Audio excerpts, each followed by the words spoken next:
Hi everyone. Today we are going to discuss about element unit cell analysis, or you can say pattern multiplication in antenna array. So you know that antenna array is consists of multiple antennas placed in certain distance, separations, certain orientations, and etc. So how we can do the pattern multiplication? So before going for pattern multiplication, I just want to give you some examples uh, how the pattern multiplication comes. So pattern multiplication means if I have an antenna pattern, probably you will have some plots here to show you the example. Okay. So let's say this is my antenna radiation pattern in a figure of 8. And if I keep my antenna in different orientation in linear or planar or in 3D section, with respect to the separation, with respect to the operating frequency, with respect to the amplitude and phase of the each antenna excitation, I will get a pattern which is called array factor.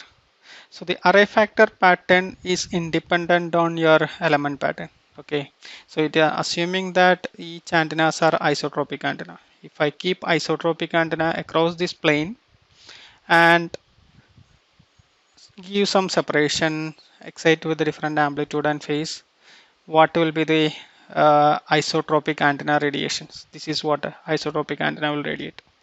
So if I multiply with my isotropic antenna factor with my antenna radiation pattern, which is the actual antenna pattern of my patch antenna, if I multiply together, I'll get a resultant pattern. That's called a pattern multiplication.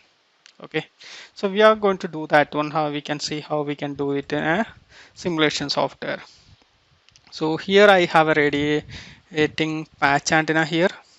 In this radiating patch antenna, if you go here, I would like to see it in a full 3D. So phi I'm sweeping from minus 180 to plus 180 and theta from 0 to 180 every 2-degree resolutions. Okay, after setting that, what you need to do is just plot the far field report. So far field report will tell you how the antenna going to radiate in free space. So you can see this antenna has a 7.54 gain and it's radiating in this direction. If you want to see overlay with respect to geometry, right click and show in modular window. So the transparency is little more for this one, that's why picture is not clear.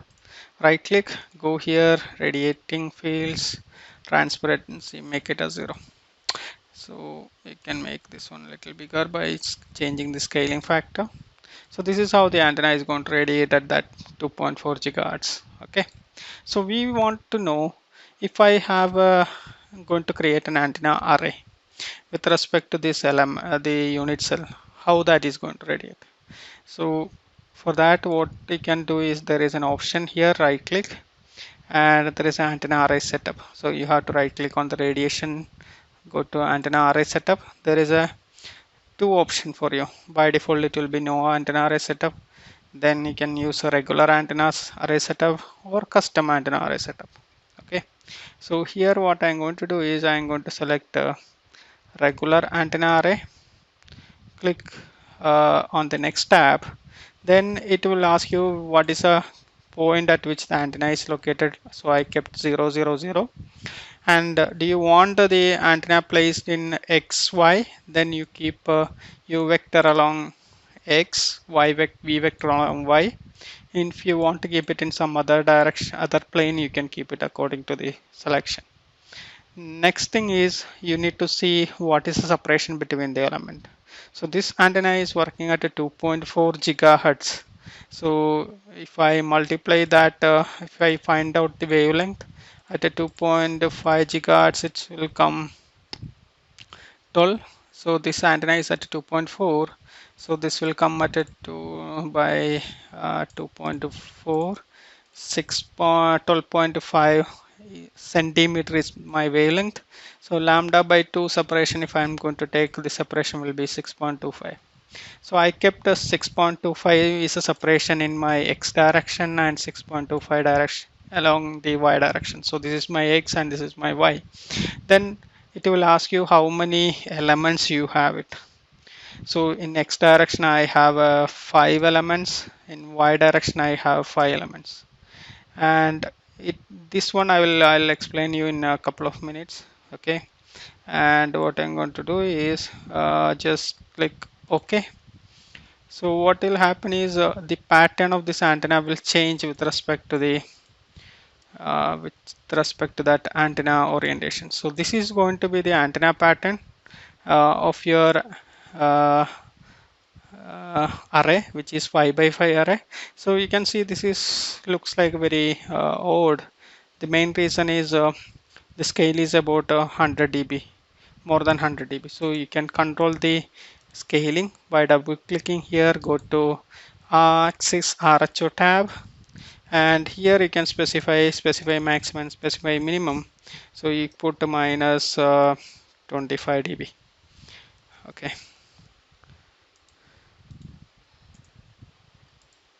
So now you can see the antenna going to radiate something like this.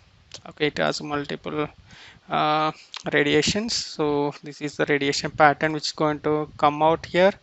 If you want a little more adjustment, you can always do it here. Okay, you can go and ask to minus sorry, let it be 25 here. This one can be minus 40. So this will get adjusted. So scaling matters here. Okay, this is what the antenna going to radiate now, and I wanted to see the antenna radiation with respect to different antenna, number of antenna element. So right click here, go to antenna setups. So now you are seeing whatever the gain with the 5 by 5 elements. So change to 10 by 10. You'll be immediately see what will be the gain you're going to get. So you can see the gain of the antenna got increased. Okay, and this is how the antenna going to radiate it. And next thing I wanted to know, if I'm going to steer my beam, how the beam going to be radiated out. Yeah, here what you're going to see is same thing. Go back here. If I wanted to know my radiation pattern, uh, going to change to 45 or 20 degree, how the beam going to change it.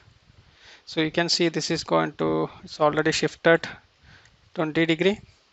Okay, and the radiation patterns are not look very nice. You can control the accuracy by just updating it with a lower separation between the observing points. So here now you will see the radiations are much more clear now. So you can see this is a theta equal to 0 point, it's shifted to 20 degree, and that will be more visible if you go into radiation pattern plot and go here and put this to 0, 20 dB. So you can see this is shifted to exactly to 20 degree. So this will give you, if I shifting my beam to 20 degree, how my radiation pattern will look like. This is how it will look like. So you can enter the separations directly into this one. Okay, and you can validate by just simulating a single element. Another option here which discussed here is a custom antenna array setup. In the custom antenna array setup, you just have to import some definition. So as we mentioned earlier, you can see you can if I go back here, you can specify the XYZ location of this each element. You can also, so that XYZ element separation include the separation between the elements in this 3D space. Also, the magnitude and phase of the excitations can be controlled. So first element can be excited with 1 volt, this can be 2, 3, 4, and then coming back to 1 volt. So to control the side lobe level. So you can include that effect also by by going into these options, where first you need to enter how many antenna elements there in your antenna model. So this you can find out from the HFSS help. Just type antenna array setup. So in that text file you need to enter how many number of elements you have it, X position, Y position, Z position, what is the voltage of that first antenna, what is the phase of the antenna. So XYZ positions, the unit of the XYZ will be by default, it will be whatever the settings you have it in modular. So this one by default voltage will be volt. So if I just put a 1, it will be 1 volt. So this one will be by default, it will be radian. So if you want to specify in terms of degree, then you need to specify with a degree. Okay, so I have a created file which is having 9 elements. So X, Y, Z, first element is excited with a 1 volt, 0 degree. 6.25 I have another one, then 00xy location 1 volt 0 degree. So I can create this one in a CSV file and then open with the text file, remove all the comma with the space that will create this format. So I just put it as a element excitation. So what you need to do is you can just go back here, import a definition. So over here I have that same file, opening it. After importing, you will be able to see what is X, Y, Z locations of each element, what is amplitude settings I have made, what is the phase corrections here. Okay, so once I added it over here, you will be able to see the pattern which is corresponds to 9 by 9 elements. So this is also an easy method to check it out.